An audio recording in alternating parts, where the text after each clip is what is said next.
సంక్రాంతి పండుగ దగ్గరకు వచ్చింది. ఇంతవరకు నువ్వు పిల్లలు బట్టలు తీసుకోలేదు అంజనా. రేపు టౌన్కి వెళ్ళి నీకు పిల్లలకి బట్టలు తెచ్చుకుందాం కమలమ్మ అంది కోడలు అంజనతో. ఇప్పుడు బట్టలెందుకు అత్తయ్యా, అందరికీ ఉన్నాయిగా. ఈ ఏడు పంటలు అంతంత మాత్రంగా ఉన్నాయి, ఖర్చులు ఎందుకు పెంచుకోవడం. వ్యవసాయం అన్న తరువాత అంతే, ఒకేడు పండుతుంది ఒకేడు ఎండుతుంది, అదంతా మామూలే. పంటలు బాగాలేవని తినడం మానుకుంటున్నామా, పండగ చేసుకోవడం మానుకుంటామా. పిల్లలు పెద్దవుతున్నారు, ముందు ముందు ఖర్చులు పెరుగుతాయి కానీ తగ్గవు. రేపు వాళ్ళ చదువులకి చాలా పెట్టాల్సి వస్తుంది. ఇప్పటి నుంచి ఎంత పొదుపుగా ఉంటే అంత మంచిది అత్తయ్యా. పొదుపుగా లేకుండా మనం ఏం దుబారా చేస్తున్నాం అంజనా. రేపు పండక్కి ఎక్కడెక్కడి వాళ్ళు వస్తారు. సరైన బట్టలు లేకుంటే ఏం బాగుంటుంది. మనకి ఉన్నా లేకున్నా పిల్లలకి లోటు చేయకూడదు. వాళ్ళు ఒకరి ముందు హుందాగా ఉండాలి కానీ చిన్నతనంగా ఉండకూడదు. సరే అత్తయ్య, అయితే పండగ సరుకులు కూడా కొనాలి కదా. రేపు వెళ్ళి సరుకులు, పిల్లలకి బట్టలు, విజయకి చీర, వాళ్ళ పిల్లలకి బట్టలు తీసుకుందాం. అయితే విజయకి ఇప్పుడు ఎక్కడ తీసుకుంటాం, పెళ్ళి అయి 10 ఏళ్ళు అవుతుంది. ఏటా పెడుతూనే ఉన్నాం. మనం ఎంత మంచి చీర తీసుకున్నా తనకి నచ్చుతుందా, పెడుతుందా, ఇదే నా సంబడం అని తీసి పారేస్తుంది. ఎందుకు లేనిపోని తలనొప్పి. కాదులే అత్తయ్య, ఇంట ఆడపడుచు, మనం ఏం పెడుతున్నాం, పండక్కి ఒక చీరే కదా, ప్రతి ఏడు పెడుతూ ఇప్పుడు పెట్టకపోతే ఏం బాగుంటుంది. మరుసటి రోజు డబ్బు తీసుకొని అత్తా కోడళ్ళు ఇద్దరూ టౌన్కు వెళ్ళారు. పండగ సరుకులు తీసుకున్న తరువాత బట్టల షాపుకు వెళ్ళారు. పిల్లల వరకు బట్టలు తీసుకున్నారు. అంజన తీసుకోలేదు. అంజన, నా మాట విను, నువ్వు ఒక చీర తీసుకోమ్మా.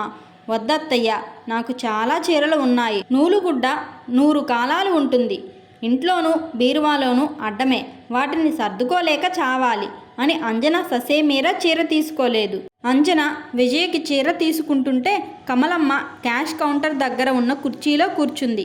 ఆమెకి మోకాల నొప్పులు. విజయ్ చీర అయిన తరువాత అంజన కాటన్ చీరలు ఉన్న చోటికి వెళ్ళి చిన్న చిన్న పువ్వులు ఉన్న 2 నేత చీరలు తీసుకుంది.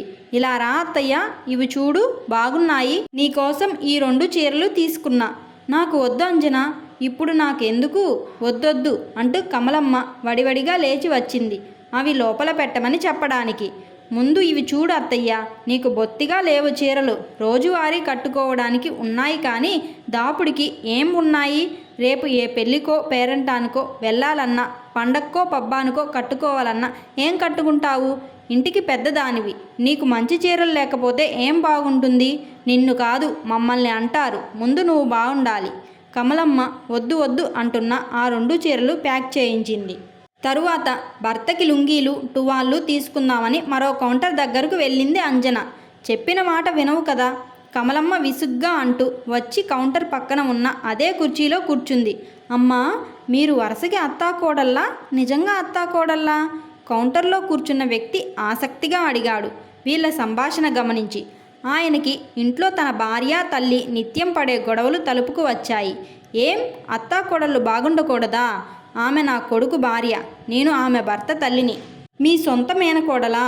కాదు, పరాయి పిల్లే. అయితేనేం, మంచి ముత్యం. అతను విస్మయంగా చూశాడు. కమలమ్మకి ఆ సమయంలో తన అత్త కనకమ్మ భర్తతో కాపురం సొగసు గుర్తుకొచ్చింది. తనకి పెళ్ళి అయి 42 ఏళ్ళు. తన 16వ ఏట పెళ్ళి అయింది. భర్త కాంతయ్య తాగుబోతు. 15 ఎకరాల పొలం ఉంది. మంచి రైతే. ఎద్దులు, వ్యవసాయం, ఒక పాలేరు, పనివాళ్ళు అన్నీ బాగున్నాయి. కానీ అత్త భర్త ఇద్దరి బుద్ధి మంచిది కాదు. మామ లేడు, తనకి పెళ్ళయ్యే నాటికే చనిపోయాడు. తన భర్త రోజు తాగి వచ్చి నానా గొడవ చేసేవాడు. అత్త భర్త ఇద్దరూ కలిసి తనని చాలాసార్లు కొట్టారు. తనకో ఆడబిడ్డ, ఆమెను ఊళ్ళోనే ఇచ్చారు. పేద కాపురం, ఆస్తి ఉన్నా లేకున్నా పని చేసుకుందాం, కష్టపడి బతుకుదాం అనే తత్వం కాదామెది. సోమరి, పుట్టింటి మీద ఆధారపడేది. ఉప్పు దగ్గర నుంచి పప్పు వరకు సమస్తం పుట్టింటి నుంచి పోవాల్సిందే. ఎవరైనా అదేమంటే గతిమాలిన వాడికి కట్టబెట్టి గొంతు కోసారని శోకాలు పెట్టేది. మంచి కుటుంబం, మంచి మనుషులు కాకపోవడంతో తన భర్తకి అమ్మాయిని ఇవ్వడానికి ఎవరూ ఇష్టపడలేదు. తన పుట్టింటి వాళ్ళకి బొత్తిగా ఆస్తి లేదు, నిరుపేదలు. పొలం ఉంది, తనైనా సుఖపడుతుందేమోననే ఉద్దేశంతో అమ్మా నాన్న సందేహిస్తూనే ఈ సంబంధం చేశారు. ఆ రోజుల్లో తనకి 10వ తరగతిలో మంచి మార్కులు వచ్చాయి. వీళ్ళకి అసలు చదువు లేవు. తను చదువుకోవడం వీళ్ళకి హేళన. ప్రతిరోజు ఏదో ఒక గొడవే, ఏదో వంకతో తగాదానే, రోజూ హింసే. ప్రశాంతత, మనశ్శాంతి, ఆనందాలు, సరదాలు ఇలాంటివి తనకి ఏ రోజు ఉండేవి కావు. 2 పిల్లలు పుట్టారు. ముందు కొడుకు, 3 ఏళ్లకి కూతురు. తాగి తాగి భర్త కాలేయం దెబ్బతినిపోయింది. అయినా తాగుడికి, ఆస్పత్రి ఖర్చులకి, ఇంట్లో దుబారాకి 5 ఎకరాల పొలం కరిగిపోయింది. చివరికి తాగుడే బలి తీసుకుంది. పిల్లల పసిప్రాయంలోనే పోయాడు. భర్త పోయిన తరువాత అత్త, ఆడబిడ్డ తన మీద ఎప్పటిలానే పెత్తనం చేయాలని చూశారు. వాళ్ళ ఆటల్ని సాగనివ్వదలుచుకోలేదు. ఎల్లకాలమునా ప్రతిఘటించింది. అంతే, వాళ్ళే తగ్గిపోయారు. కొంతకాలానికి అత్తకి పక్షవాతం వచ్చింది. మంచాన పడింది. సేవ చేయాల్సి వస్తుందని కన్న కూతురు కన్నెత్తి చూడలేదు. తన పాలిట పడింది. ఆమె చేసిన ఆగడాలకి తను ఎలా చూస్తుంది? కానీ తప్పదాయే. చీదరగానే చూసింది, కానీ ప్రేమగా మాత్రం చూడలేదు. మంచంలో చాలా యాతన పడింది, బాధపడింది. చేసుకున్న ఫలితం. అత్త వలన కలిగిన అనుభవంతోనూ, గాయాలతోనూ తను ఒక గట్టి నిర్ణయం తీసుకుంది. తనకి వచ్చే కోడలితో ఎలాంటి పరిస్థితుల్లో కూడా ఇలా వ్యవహరించకూడదని. కానీ పెంచి పెద్ద చేసిన కన్నవాళ్ళని, పుట్టింటిని వదిలి ఎన్నో ఆశలతో, ఎన్నో కలలతో, ఎన్నో కోరికలతో, ఎంతో ఇష్టంగా ఇంట అడుగు పెట్టే కోడల్ని ఎంతో అపురూపంగాను, ఎంతో ఆదరణతోనూ, ఎంతో ప్రేమతోనూ, ఎంతో మంచిగాను చూడాలని నిర్ణయించుకుంది. అత్తతో అనుభవం నేర్పిన పాఠం ఇది. కొడుకుని బాగా చదివించాలని తన కోరిక. కానీ కొడుక్కి చదువు వంట పట్టలేదు. ఇంటర్ 2 సార్లు ఫెయిల్ అయ్యాడు. ఇక చదువు కాదని పొలం పనుల్లోకి దిగాడు. ట్రాక్టర్ నేర్చుకున్నాడు. బ్యాంకు లోన్తో కొత్త ట్రాక్టర్ తెచ్చుకున్నాడు. తమ పొలంతో పాటు మరికొంత పొలం కౌలుకు తీసుకొని సాగు చేస్తున్నాడు. కూతురు విజయ ఎంఎస్సి చదువుకుంది. కొడుకు తన మాట మీరడు. తను ఎంత చెబితే అంతే. ముందు కొడుక్కి పెళ్లి చేయాలని భావించింది. సంబంధాలు వస్తున్నాయి. పొరుగురు పమిడిపాడు. ఆ ఊరు నుంచి అంజన వాళ్ళ సంబంధం వచ్చింది. బాగా బతికి చెడిన కుటుంబం. తండ్రి లేడు. అమ్మాయి చదువుకుంది. మంచి పుటక, మంచి కుటుంబం, ఎంతో మంచి అమ్మాయి అని తెలిసిన వాళ్ళు చాలామంది చెప్పారు. కొడుక్కి పెళ్లి చేసింది. అంజన కోడలైంది. అందరూ చెప్పినట్లు నిజంగానే చాలా మంచి అమ్మాయి. కొడుకు పెళ్ళి అయిన ఏడాదికి కూతురు విజయ్కి కూడా పెళ్ళి అయింది. విజయ్కి ఆ మనువు మాట్లాడింది అంజనే. వాళ్ళ ఊరు, వాళ్ళ బంధువుల కుర్రవాడు. చాలా కట్నం అడిగారు. అంత ఇవ్వడానికి తను, కొడుకు ఇద్దరూ ఆసక్తి చూపలేదు. అంజన పట్టుబట్టింది. తమకి 10 ఎకరాల పొలం ఉంది. 4 ఎకరాల పొలం, 4 లక్షల డబ్బు, 25 సవర్ల బంగారం కట్నంగా ఇచ్చారు. ఆస్తిలో సగానికి పైగానే. అంత ఇవ్వడానికి తనకి ఇష్టం లేదు. పర్లేదు అత్తయ్య, మనం ఒకసారే కదా కట్నం ఇచ్చేది, మాటిమాటికి ఇవ్వం కదా. అబ్బాయికి మంచి ఉద్యోగం, ఆస్తి ఉంది, మంచి కుర్రవాడు, విజయ్ సుఖపడుతుంది అని చాలా రకాలుగా చెప్పి ఒప్పించింది. నిజానికి అంజన పట్టుదల వల్లనే విజయ్కి ఆ సంబంధం కుదిరింది. అల్లుడు మంచివాడే. కూతురు విజయ్ మీదే తనకి అసంతృప్తి. వాళ్ళు ఆస్తిపరులు. అల్లుడికి పెద్ద ఉద్యోగం, దేనికి లోటు లేదు. పోల్చుకుంటే తమకంటే వాళ్ళకి 10 రెట్లు ఆస్తి ఉంది. అయినా విజయ్కి పుట్టింటి నుంచి ఇంకా ఏదో కావాలనే తపన. అన్నా వదిన అంటే ఏమాత్రం విలువ లేదు. వాళ్ళకి ఏమీ గౌరవం ఇవ్వదు. నాకేమిచ్చారమ్మా? సుశీల వాళ్ళని చూడు, కూతురికి ఎలా జరుపుతున్నారో. సుజాతని చూడు, వాళ్ళ అమ్మ వాళ్ళు ఎలా పెడుతున్నారో. మనవరాలు పుడితే చిన్న గొలుసు కూడా చేయించలేదు. ఎవరైనా మనవరాలికి మీ అమ్మ వాళ్ళు ఏం పెట్టారంటే చెప్పుకోలేకపోతున్నాను. సిగ్గుతో తల ఎత్తుకోలేకపోతున్నా అంది చాలాసార్లు. ఇక్కడ వీళ్ళ పరిస్థితి అంతంత మాత్రమే కదా. విజయ్ పెళ్లికి ఇచ్చిన కట్నానికి 3 లక్షల అప్పు అయింది. ఆ అప్పు తీర్చడానికి నానా తంటాలు పడ్డారు. పండినా పండకపోయినా తనకి ఇచ్చిన పొలానికి కౌలు డబ్బులు నిక్కచ్చిగా వసూలు చేసుకుంటుంది విజయ. 1 రూపాయి తగ్గించుకోదు. అంజనది మంచి స్వభావం, సర్దుకుపోయే మనిషి. మనసులో కుళ్ళు, కుతంత్రం, కపటం, ద్వేషం, పంతం, పట్టింపు లాంటివి ఉండవు. అలా ఉండబట్టే 10 ఏళ్లుగా కుటుంబం సాఫీగా సాగిపోవడం, ఆనందంగా గడిచిపోవడం. రోజు రోజుకి తమ ఇద్దరి మధ్య ప్రేమాభిమానాలు పెరుగుతున్నాయే కానీ తరగడం లేదు. తగవులు లేవు. కొనడం అయ్యిందత్తయ్య, ఇక వెళ్దామా? అంజన క్యాష్ కౌంటర్లో డబ్బు చెల్లిస్తూ అంది. అంజన మాటలతో ఆలోచనల నుంచి బయటపడింది కమలమ్మ. ఇద్దరూ బట్టల సంచులు తీసుకుని బయటికి వచ్చి ఆటో ఎక్కారు. అల్లుడు వాళ్ళ ఊరు పమిడిపాడులో సంక్రాంతి పండుగని బాగా జరుపుతారు. సంక్రాంతి సరదాల సంబరాల పేరుతో మహిళలకు, యువకులకు, పిల్లలకు ఎన్నో రకాల పోటీలు, సాంస్కృతిక కార్యక్రమాలు ఉంటాయి. పండుగకి దూర ప్రాంతాల్లో ఉన్నవాళ్ళు కూడా వీలైనంత వరకు తప్పనిసరిగా వస్తారు. కమలమ్మ, అల్లుడు, కూతురు, పిల్లలు పండక్కి వచ్చారు. వాళ్ళ ఊళ్ళో ఒకరోజు ఉండి మరుసటి రోజు ఉదయమే విజయ పిల్లల్ని తీసుకుని పుట్టింటికి వచ్చింది. అంజన ఆడబిడ్డని, పిల్లల్ని ఆప్యాయంగా ఆహ్వానించింది. ఆదరంగా మాట్లాడింది. విజయ కొద్దిసేపు కూర్చుని ఇరుగు పొరుగుని స్నేహితుల్ని పలకరించడానికి బయటికి వెళ్ళింది. మధ్యాహ్నానికి వచ్చి తిని పడుకుంది. అంజన గారెలు, పిల్లలు కోరిన టిఫిన్లు ఏవో చేసి పెట్టింది. విజయ నిద్ర లేచిన తరువాత అంజన టిఫిన్ పెట్టి టీ ఇచ్చింది. గుడి దగ్గర ఆడవాళ్ళు కోలాటం వేస్తున్నారు విజయ, వెళ్దాం వస్తావా?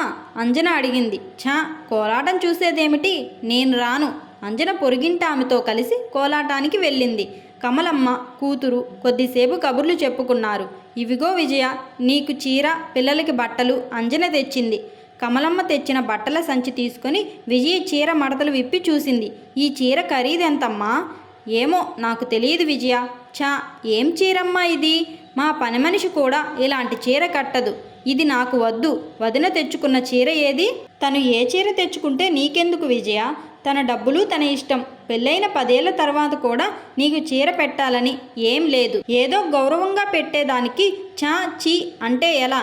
కమలమ్మ కోపంగా అని అంట్లు తోముకోవడానికి దొడ్లోకి వెళ్ళింది. విజయ టీవీ చూస్తూ కూర్చుంది. అంట్ల పని ముగించుకొని వచ్చిన కమలమ్మతో అంది విజయ. పండక్కి ఏం పిండి వంటలు చేస్తున్నారమ్మా? మీ అల్లుడికి నేతి అరిసెలు ఇష్టం, మీ మనవరాలికేమో లడ్లు కావాలంట. మనవడేమో సున్నుండలు, కజ్జికాయలు ఇష్టపడతాడు. ఈ స్వీట్లతో పాటు సన్నకారపూస కూడా చేయమ్మా, కొద్దిగా ఎక్కువ చేయి. మా అమ్మమ్మ పంపించిందని పిల్లలు 10 రోజుల పాటు తింటారు. నాకు అన్నీ చేసే ఓపిక లేదమ్మా. ఏదైనా ఒకటి చెప్పు, చేస్తా. అసలు ఏం చేయొద్దులే. ఎందుకు లేనిపోని చాకిరి? కూతురికి చేసి పెట్టడానికి ఏడ్చే తల్లిని నిన్నే చూస్తున్నా. అందరు తల్లులు అడక్క ముందే ఎంత ఇష్టంగా చేసి పెడతారు పిల్లలకి. నేను నోరు తెరిచి అడిగినా చేయను అంటున్నావు. డబ్బు పడేస్తే మాకు సిటీలో దొరకవా ఏమిటి? దొరికితే కొనుక్కోండి విజయ. ఎవరు వద్దన్నారు? అడగడం ఎందుకు? చేయలేదని నిష్ఠూరపోవడం ఎందుకు? ఇప్పుడు ఎవరు నిష్ఠూరపోయారు? నిష్ఠూరం కాక ఏమిటి? ఎవరి కాపురాలు వాళ్ళవి అయ్యాయి. ఎవరి తంటాలు వాళ్ళు పడుతున్నారు. మీ అన్నయ్య సంపాదనతో ఇల్లు జరిగేదే కష్టం. మీ ఆయనలాగా వాడికి ఏమైనా ఉద్యోగమా? కావాలంటే డబ్బు ఇవ్వనా ఏమిటి? మాకు ఎందుకు ఊరక?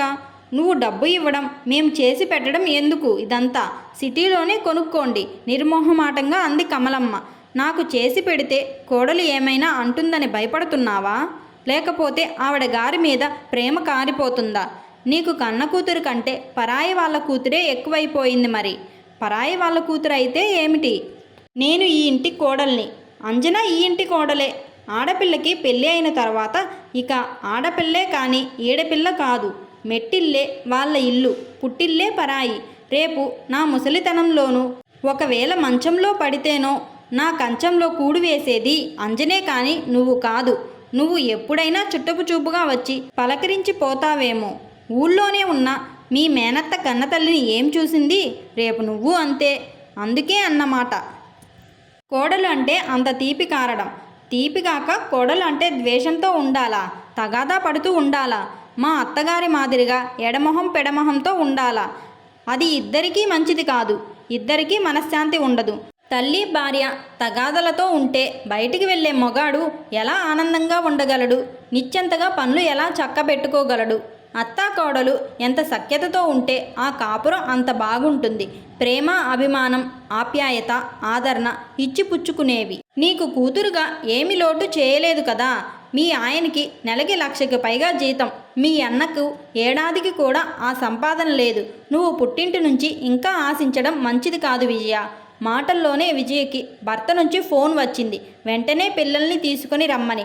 అక్కడ పిల్లల పోటీలేవో ఉన్నాయని. నేను వెళ్తున్నాను. మళ్ళీ వస్తే వస్తా, లేకపోతే లేదు. విజయ్ పిల్లల్ని తీసుకొని విసురుగా వెళ్ళిపోయింది. విజయ మరుసటి రోజు తప్పకుండా వస్తుందని కమలమ్మకి తెలుసు. కోలాటం దగ్గర నుంచి అంజన వచ్చింది. విజయ్ ఏది అత్తయ్య? వాళ్ళ ఊరు వెళ్ళింది. అదేమిటి ఉండమని అడక్కపోయావా? వాళ్ళ ఆయన ఫోన్ చేశాడు, వెళ్ళింది. పిల్లలకి ఏవో పోటీలు పెట్టారంట.